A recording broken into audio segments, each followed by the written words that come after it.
ಮುದ್ದು ಪುಟಾಣಿಗಳೇ, ಇಂದು ಸವಿಕನ್ನಡ ಅಭ್ಯಾಸ ಸಹಿತ ಪಾಠಪುಸ್ತಕದ 3ನೇ ತರಗತಿಯ ಮುಂದಿನ ಪಾಠವನ್ನ ಕಲಿಯೋಣ. ಪಾಠ 16 ಮುಳುಗದ ಸೂರ್ಯ. 16ನೇ ಪಾಠದ ಹೆಸರೇನು? ಮುಳುಗದ ಸೂರ್ಯ. ಇದೊಂದು ಪದ್ಯ. ಈ ಪದ್ಯವನ್ನ ಓದುವುದರಿಂದ ನೀವು ಗಳಿಸುವ ಸಾಮರ್ಥ್ಯ ಏನು ಅಂದ್ರೆ, ಪಠ್ಯದಲ್ಲಿನ ಮುಖ್ಯ ವಿಷಯ ಗುರುತಿಸುವುದು. ಪಾಠ ಯಾವುದರ ಬಗ್ಗೆ ಇದೆ ಅನ್ನೋದನ್ನ ನೀವು ತಿಳ್ಕೊಳ್ಬೇಕು. ಪಾಠದ ಪ್ರವೇಶ. ಇಲ್ಲಿ ಕವಿಯೊಬ್ಬರು ಸಾಧಕರ ಬಗ್ಗೆ ಬರೆದಿದ್ದಾರೆ. ಆ ಸಾಧಕರ ಬಗ್ಗೆ ತಿಳಿ, ಜೊತೆಗೆ ಅವರ ಸಾಧನೆಯನ್ನು ಇತರರೊಂದಿಗೆ ಹಂಚಿಕೋ. ಈ ಪಾಠ ಒಬ್ಬ ಸಾಧಕರ ಬಗ್ಗೆ ಇದೆ, ಅಂದ್ರೆ ತುಂಬಾ ದೊಡ್ಡ ವ್ಯಕ್ತಿಯ ಬಗ್ಗೆ, ಹೆಸರು ಮಾಡಿರುವಂತಹ ವ್ಯಕ್ತಿಯ ಬಗ್ಗೆ ಈ ಪಾಠ ಇದೆ. ಅವರೊಬ್ಬರು ಕವಿ, ಅವರ ಬಗ್ಗೆ ಇನ್ನೊಬ್ಬ ಕವಿ ಬರೆದಿದ್ದಾರೆ. ಅವರ ಸಾಧನೆಯನ್ನ ಗುರುತಿಸಿ ಅದನ್ನು ನೀನು ತಿಳಿದುಕೊಂಡು ಬೇರೆ ನಿನ್ನ ಗೆಳೆಯರ ಜೊತೆಗೆ ಹಂಚಿಕೋ ಎನ್ನುವಂಥದ್ದು ಪಾಠದ ಪ್ರವೇಶದಲ್ಲಿ ಕೊಟ್ಟಿದ್ದಾರೆ. ಪಾಠವನ್ನೊಮ್ಮೆ ಓದೋಣ. ಇದು ಪದ್ಯದ ರೂಪದಲ್ಲಿದೆ. ಈಗ ನಾನು ಓದ್ತೇನೆ. ಅಂಧರ ಬಾಳಿನ ಸುಂದರ ಚಂದಿರ, ಗದುಗಿನ ಗವಾಯಿ ಗಿರಿಶಿಖರ, ಬೆಟ್ಟದಾಚೆತ ಬೆಳೆದು ನಿಂತನು ಪುಟ್ಟರಾಜ ಕವಿ ಪ್ರಭಾಕರ. ಈಗ ಇದು ಯಾರ ಬಗ್ಗೆ ಬರೆದಿರುವಂತಹ ಕವಿತೆ ಅಂತ ಗೊತ್ತಾಯ್ತಲ್ಲ? ಇದು ಪುಟ್ಟರಾಜ ಗವಾಯಿಯವರ ಬಗ್ಗೆ ಬರೆದಿರುವಂತಹ ಒಂದು ಕವಿತೆ. ಅಂಧರ ಬಾಳಿನ ಸುಂದರ ಚಂದಿರ, ಗದುಗಿನ ಗವಾಯಿ ಗಿರಿಶಿಖರ, ಬೆಟ್ಟದಾಚೆತ ಬೆಳೆದು ನಿಂತನು ಪುಟ್ಟರಾಜ ಕವಿ ಪ್ರಭಾಕರ. ಅಂದ್ರೆ ಪುಟ್ಟರಾಜ ಗವಾಯಿಯವರು ಅಂಧರಾಗಿದ್ರೂ ಕೂಡ ತುಂಬಾ ಬೆಳಗುವ ಚಂದಿರನಂತೆ, ಸುಂದರವಾಗಿ ಕಾಣುವಂತಹ ಚಂದಿರನಂತೆ ಅಂಧರ ಬಾಳಿನಲ್ಲಿ ಅವರೊಂದು ಸುಂದರವಾದ ಚಂದಿರನಾಗ್ತಾರೆ. ಅಂದ್ರೆ ಅಂಧರ ಬಾಳಿಗೆ ಒಬ್ಬ ವಿಶ್ವಾಸಿಗರಾಗ್ತಾರೆ. ಇನ್ನು ನಾವು ಸಾಧನೆ ಮಾಡಬಹುದು ಅನ್ನುವುದನ್ನ ಅವರು ತೋರಿಸಿಕೊಟ್ಟಿದ್ದಾರೆ. ಕಣ್ಣುಗಳಿದ್ದು ಇಲ್ಲದ ಹಾಗೆ ಬದುಕುತ್ತಿರುವವರು ಹಲವು ಜನ, ಇರದೇ ಇದ್ದರೂ ಇದ್ದಂತಿಹರು ಸಾಧಕರಾಗಿ ಕೆಲವು ಜನ. ಕಣ್ಣುಗಳು ಇದ್ರೂ ಕೂಡ ಕೆಲವೊಂದು ಜನ ಕಣ್ಣುಗಳು ಇಲ್ಲದೆ ಹಾಗೆ, ಅಂದ್ರೆ ಅವರು ಯಾವ ಸಾಧನೆಯನ್ನ ಬೇಕಾದ್ರೂ ಮಾಡಬಹುದು. ದೇವರವರಿಗೆ ಕಣ್ಣು, ಕೈಕಾಲು ಎಲ್ಲವನ್ನೂ ಸರಿಯಾಗಿ ಕೊಟ್ಟರೂ ಕೂಡ ಕಣ್ಣುಗಳು ಇಲ್ಲದ ರೀತಿಯಲ್ಲಿ ಯಾವುದೇ ಒಂದು ಕೆಲಸ ಮಾಡದೆ ಕೆಟ್ಟ ಕೆಲಸವನ್ನ ಮಾಡ್ತಾ ಇದ್ದು ಕೆಲವು ಜನರು ಬದುಕ್ತಾ ಇದ್ದಾರೆ. ಬದುಕುತ್ತಿರುವವರು ಹಲವು ಜನ ಆದ್ರೆ ಇರದೇ ಇದ್ದರೂ ಇದ್ದಂತಿಹರು. ಈಗ ಪುಟ್ಟರಾಜ ಗವಾಯಿಯಂತೆ ಅನೇಕ ಸಾಧಕರಿದ್ದಾರೆ, ಅವರಿಗೆ ಕಣ್ಣುಗಳಿಲ್ಲ.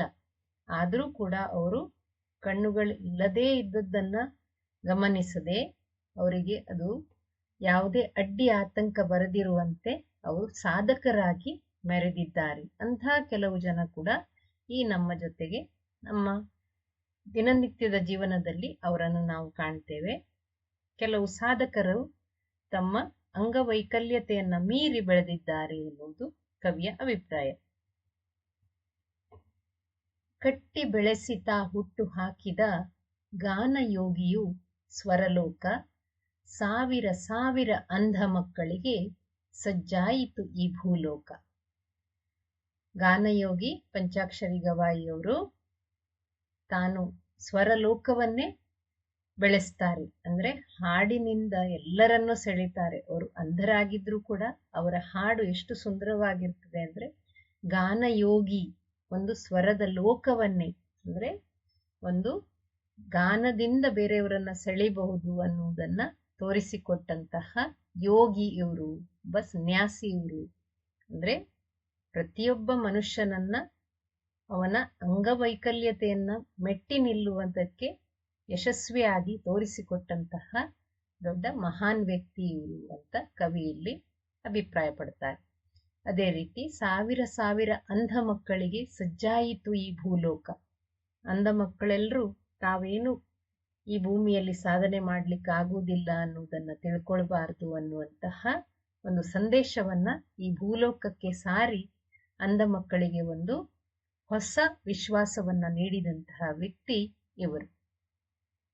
ಬರೆದರು ನಾಟಕ ಪುರಾಣ ಚರಿತೆ, ಅಳೆಯಲಿಕ್ಕಾಗದು ಪಾಂಡಿತ್ಯ, ಸೂಸುತ್ತಿರುವುದು ಎಲ್ಲೆಡೆ ಸೌರಭ, ಇವರದೇ ಆದ ಸಾಹಿತ್ಯ. ಇವರು ಅನೇಕ ನಾಟಕ, ಪುರಾಣ, ಚರಿತೆಗಳನ್ನ ಬರೆದಿದ್ದಾರೆ. ಇದರಿಂದ ಅವರ ಪಾಂಡಿತ್ಯವನ್ನ ಅಳಿಲಿಕ್ಕೆ ಸಾಧ್ಯವಿಲ್ಲ. ಇನ್ನೂ ಅನೇಕ ಒಳ್ಳೆಯ ಮನಸ್ಸು, ಅದೇ ರೀತಿ ಅವರಿಗೆ ಬೇರೆಯವರಿಗೆ ಸಹಾಯ ಮಾಡುವಂತಹ ಒಂದು ಇಚ್ಛೆ, ಇದನ್ನೆಲ್ಲ ನಾವು ನೋಡಿದಾಗ ಅಂಧ ಮಕ್ಕಳಿಗಲ್ಲದೆ ಇತರರಿಗೂ ಕೂಡ ಸಹಾಯ ಮಾಡುವಂತಹ ಒಂದು ಮನಸ್ಸು ಇವರಿಗಿದೆ.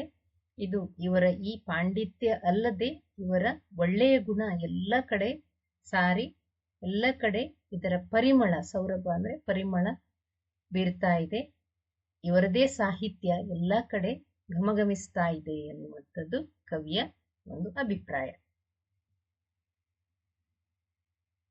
ಹಕ್ಕಿಗಳುಲಿದವು ನಲಿದವು ಒಡನೆ, ಕಿನ್ನರಿ ನುಡಿಸಲು ತನ್ನೊಳಗೆ, ರಾಜರಾಜ ಕವಿ ಮಹಾರಾಜ, ಮುಳುಗದ ಸೂರ್ಯ ಧರೆಯೊಳಗೆ. ಹಕ್ಕಿಗಳು ಉಲಿದವು ಅಂದ್ರೆ ಹಕ್ಕಿಗಳು ಕೂಗಿದವು, ನಲಿದವು ಅಂದ್ರೆ ಕುಣಿದಾಡಿದವು, ಒಡನೆ ಕಿನ್ನರಿ ನುಡಿಸಲು ತನ್ನೊಳಗೆ.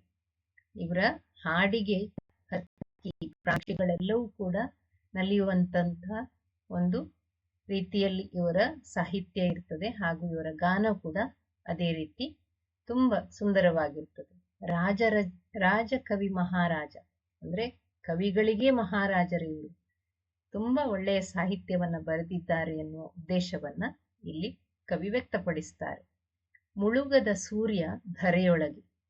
ಸೂರ್ಯ ದಿನನಿತ್ಯ ಬೆಳಗ್ಗೆ ಉದಯಿಸ್ತಾನೆ, ಹಾಗೆ ಸಂಜೆ ಅಸ್ತಮಿಸ್ತಾನೆ. ಉದಯ ಮತ್ತು ಅಸ್ತಮದ ಮಧ್ಯೆ ಸೂರ್ಯ ತನ್ನ ಬೆಳಕನ್ನ ಈ ಧರೆಗೆ ಕೊಡ್ತಾನೆ. ಆದ್ರೆ ಅವನು ಸಂಜೆ ಆಗ್ತಿದ್ದಂತೆ ಮುಳುಗ್ತಾನೆ. ಆದ್ರೆ ಈ ಸೂರ್ಯ, ಈ ಪಂಚಾಕ್ಷರಿ ಗವಾಯಿಯವರು ಸೂರ್ಯನಿದ್ದಂತೆ, ಆದ್ರೆ ಈ ಧರೆಯಲ್ಲಿ ಅವರೊಬ್ಬ ಮುಳುಗದ ಸೂರ್ಯ ಅಂದ್ರೆ ಯಾವತ್ತೂ ಮರೆಯಾಗದ ಸೂರ್ಯ ಅಂತ ಕವಿ ಇಲ್ಲಿ ಹೇಳ್ತಾನೆ. ಈ ಕವಿಯ ಹೆಸರೇನು ಅಂದ್ರೆ ಫ.ಗು. ಸಿದ್ದಾಪುರ. ಈ ಪದ್ಯವನ್ನ ಬರೆದವರು ಫ.ಗು. ಸಿದ್ದಾಪುರ. ಪದ್ಯವನ್ನ ಇನ್ನೊಮ್ಮೆ ನೋಡೋಣ.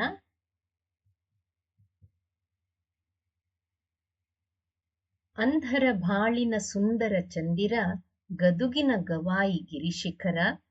ಅಂಧರ ಬಾಳಿನ ಸುಂದರ ಚಂದಿರ, ಗದುಗಿನ ಗವಾಯಿ ಗಿರಿಶಿಖರ. ಬೆಟ್ಟದಾಚೆ ತಾ ಬೆಳೆದು ನಿಂತನು, ಪುಟ್ಟರಾಜ ಕವಿ ಪ್ರಭಾಕರ. ಬೆಟ್ಟದಾಚೆ ತಾ ಬೆಳೆದು ನಿಂತನು, ಪುಟ್ಟರಾಜ ಕವಿ ಪ್ರಭಾಕರ. ಕಣ್ಣುಗಳಿದ್ದು ಇಲ್ಲದ ಹಾಗೆ ಬದುಕುತ್ತಿರುವವರು ಹಲವು ಜನ, ಇರದೇ ಇದ್ದರು ಇದ್ದಂತಿಹರು ಸಾಧಕರಾಗಿ ಕೆಲವು ಜನ. ಕಣ್ಣುಗಳಿದ್ದು ಇಲ್ಲದ ಹಾಗೆ ಬದುಕುತ್ತಿರುವರು ಹಲವು ಜನ, ಇರದೇ ಇದ್ದರು ಇದ್ದಂತಿಹರು ಸಾಧಕರಾಗಿ ಕೆಲವು ಜನ. ಕಟ್ಟಿ ಬೆಳೆಸಿತಾ ಹುಟ್ಟು ಹಾಕಿದ ಗಾನ ಯೋಗಿಯು ಸ್ವರಲೋಕ, ಸಾವಿರ ಸಾವಿರ ಮಕ್ಕಳಿಗೆ ಸಜ್ಜಾಯೋಗ.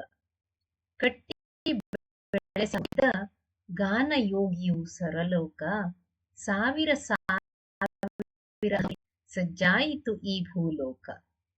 ಬರೆದರು ನಾಟಕ ಪುರಾಣ ಚರಿತೆ, ಅಳೆಯಲಿಕ್ಕಾಗದು ಪಾಂಡಿತ್ಯ, ಸೂಸುತ್ತಿರುವುದು ಇವರದೇ ಆದ ಸಾಹಿತ್ಯ.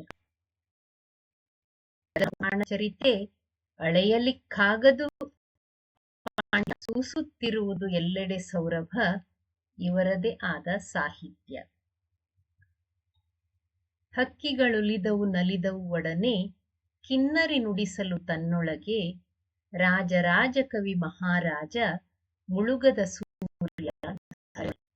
ಹಕ್ಕಿಗಳುಲಿದವು ನಲಿದವು ಒಡನೆ, ಕಿನ್ನರಿ ನುಡಿಸಲು ತನ್ನೊಳಗೆ, ರಾಜರಾಜ ಕವಿ ಮಹಾರಾಜ, ಮುಳುಗದ ಸೂರ್ಯ ಧರೆಯೊಳಗೆ. ನೋಡಿದ್ರಲ್ಲ ಮಕ್ಕಳೇ, ಪುಟ್ಟರಾಜ ಗವಾಯಿಯವರ ಬಗ್ಗೆ ಎಷ್ಟು ಸುಂದರವಾಗಿ ಕವಿ ಇಲ್ಲಿ ಕಲ್ಪನೆಯನ್ನ ಕೊಟ್ಟಿದ್ದಾನೆ. ಅವರ ಎಲ್ಲಾ ಕಲ್ಪನೆಗಳು ನಿಜವಾಗಿಯೂ ಇರುವಂತಹ ಒಂದು ವಿಷಯವೇ ಆಗಿರೋದ್ರಿಂದ ಈ ಕವಿತೆಯನ್ನ ಓದಲು ಎಷ್ಟು ಸುಂದರವಾಗಿ ಕಾಣ್ತದೆ. ಇದು ಫ.ಗು. ಸಿದ್ದಾಪುರ ಅವರು ಸುಂದರವಾದ ಪದಗುಚ್ಛಗಳೊಡನೆ ಇದನ್ನು ಜೋಡಿಸಿದ್ದಾರೆ. ಅವರಿಗೆ ನಮ್ಮ ನಮನವನ್ನ ಹೇಳೋಣ. ಪದಗಳ ಅರ್ಥ: ಅಂಧ, ಕುರುಡ, ಹುಲಿ, ದನಿ, ಧರೆ, ಭೂಮಿ, ಪ್ರಭಾಕರ, ಸೂರ್ಯ, ಸಜ್ಜು, ಸಿದ್ಧ, ಪಾಂಡಿತ್ಯ, ವಿದ್ವತ್ತು, ಸೂಸು, ಸೌರಭ, ಪರಿಮಳ, ಒಡನೆ, ಕೂಡಲೇ, ಗವಾಯಿ, ಹಾಡುಗಾರ. ಪದಗಳ ಅರ್ಥವನ್ನ ನೋಡಿದ್ರಲ್ಲ ಮಕ್ಕಳೇ. ಪುನಃ ಒಮ್ಮೆ ಪಾಠವನ್ನ ಓದಿ ಪಾಠವನ್ನ ಓದುವುದರ ಜೊತೆಗೆ ಇದನ್ನ ರಾಗವಾಗಿ ಹಾಡಲು ಕೂಡ ಕಲಿಯಿರಿ.